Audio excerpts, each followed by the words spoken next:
আমাদের এই দেশ একটি অসাম্প্রদায়িক বাংলাদেশ। আমরা সব ধর্মের, সব বর্ণের, সব গোত্রের মানুষ একত্রে বসবাস করব এবং এক একজনের অনুষ্ঠান যেন আমাদের সবার অনুষ্ঠান। আমার তো মনে পড়ে আমি সেই ছোটবেলায় যখন স্কুলের ছাত্র ছিলাম, পূজার বন্ধে কত না আনন্দ করেছি, কত না ঘুরে বেরিয়েছি, এবং আমার সাথে যে হিন্দু বন্ধুরা আমাদের ঈদের সময় আমাদের বাসায় আসতো, বেড়াতো।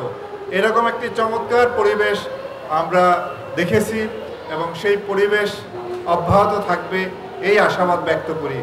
আমরা সেদিনই অত্যন্ত খুশি হব, আনন্দিত হব যখন আমরা এই জাতীয় উৎসবগুলি, এই আইন শৃঙ্খলা বাহিনীর এই বেষ্টনীর যাতে করা না লাগে, আমরা যাতে নিজেরাই অনুষ্ঠান করতে পারি, সেই দিনটি হবে আমাদের চরম আনন্দের দিন এবং আমরা প্রত্যাশা করি অবশ্যই সেই শুভ দিন আসবে।